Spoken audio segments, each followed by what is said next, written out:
Hey, what's up everyone? Danny Lightning back with another CSR2 video. Today we're checking out the LB Silhouette Huracan Coupe. I'm going to show you the tune with and without Elite Customs if you were to max the car out. Okay, we're going to do a shift pattern video, so I'm going to show you how to drive it, and then we're going to do a review on this car, and there's actually some really cool things about this. Thank you to Nitro for CSR2 for access to this account with all the maxed out cars. Thank you for letting me use this. Very cool. So let's go check out the tune on this car. All right, so if I go into my presets, you're going to see one's called normal and the other one's called EC upgraded. Now on the normal tune, you've got the nitrous at 206 and 4.7. Final drive is at 2.60 and the tires are down at 0 psi, which looks like this right here. Right, there's the nitrous, there's the final drive, and there's the tire pressure. Now let's check it out once you have all the Elite Customs upgrades on this car. So now all the Elite Customs upgrades are installed, which gives this car extra fusion parts. So this is where your nitrous is, 206 and 4.7. Final drive I got down to 2.13, and the tire pressure I've got down to 8 psi. All right, so now let's go talk about the shift pattern. Let me show you guys how to drive this guy. Currently, we got a dyno of 7.629, and this car does beat dyno by a nice amount. It's a pretty cool car overall. Okay, to drive this car, the second the countdown reaches number 1, let go of the gas. That should give you a perfect start, and then pretty much instantly shift into second gear. I don't know if it's an instant shift or maybe just a split second later, but right after launch, shift into second. I want you to try to hit your nitrous on second gear, and I want you to try to hit your nitrous on third gear. I believe that changes depending on how you have the car set up. So try both gears. All right, so basically launch, early shift into second, all good shifts after that, and try your nitrous on second and try it on third to see which one works best. So let's give this car a couple runs. 3, 2, 1, go. Second, third, and nitrous, right? Something like that, guys. Something like that. Try second, try third, see which one works. All shifts before the red line, I should say. And this car will run a 7.4 something if you get a really good run on it. Okay. 7.4s. Now if it's not completely maxed out on the Elite Customs, it's going to run 7.9s. That's a pretty big difference, 7.4 to 7.9, depending on if you have the Elite Customs upgrades on it or not. There we got a 7.485. Let's do another test run. This time we'll try and hit the nitrous on second gear and see which one works better. But as you change parts around and change your tune and change your upgrades and stuff, this car may change where you hit the nitrous, okay?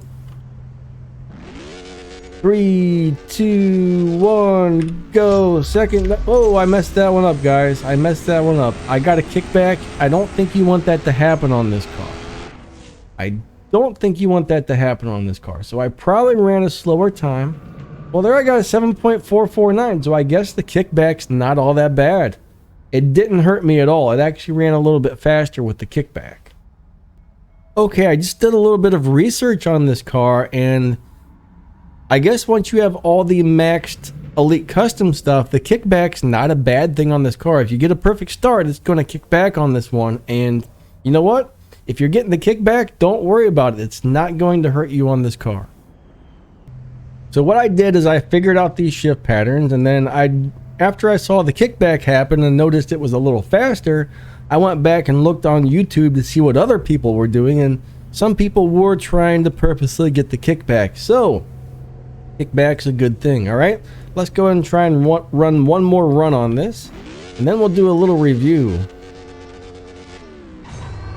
Didn't get the kickback that time, okay? But we did nitrous on second gear. Let's see what this one runs. Let's see what this one runs.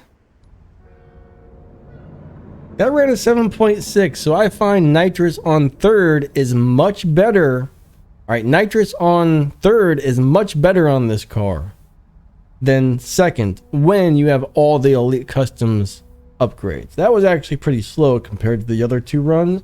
But anyways, you guys get the idea on how to drive this car.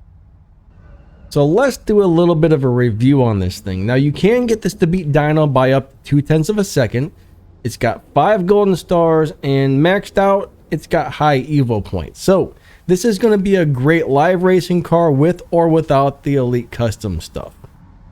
One really neat thing about this is it shares parts with the Lamborghini Huracan that you can buy in the dealership. So you can keep buying and stripping those Huracans from the dealership, and when those drop stage 6 parts, they can be put onto this car. So it shares stage 6 parts with the other Huracans, a lot of the other Huracans. There's actually a bunch of Huracans that share parts with each other, which is very odd but very good because, well, you can buy those in the dealership just to get more parts. So that's a huge plus on this car, guys. That is a huge plus. It's definitely not one of the fastest cars in the game, but it's actually a really nice car overall. I like this car a lot. All right, there's nothing not to like about this car. It beats Dyno. It's pretty fast. It looks cool. It's easy to get parts for if you've got the game cash to buy and strip those cars I was just talking about. There's nothing that I dislike about this car. Nothing. All right. With or without Elite Customs upgrades, it's still an awesome car. So anyways, there's my little review on this guy. We looked at how to drive it, how to shift it. Those are both the same things. How to tune it with and without Elite Customs. Of course, if your car is not maxed out, you don't have all the stage 6 and you don't have all the fusions, your tune is going to end up being different than the tunes you see here. You can't just copy other people's tunes and expect them to work, because as you change parts around, that changes where your tune needs to be. So these tunes only work for cars that are completely maxed out, but once you get the car up to stage 5, maybe even stage 4, these shift patterns should still work for you. You might want to play with them a little bit. Like I said, you might want to try which gear you hit nitrous in. Try second, try third, see which one works best for you. And as you change parts around, keep switching between second and third to see which one works best according to which parts you have installed. But generally, this is how this car is going to work. All right, catch you guys later. See ya.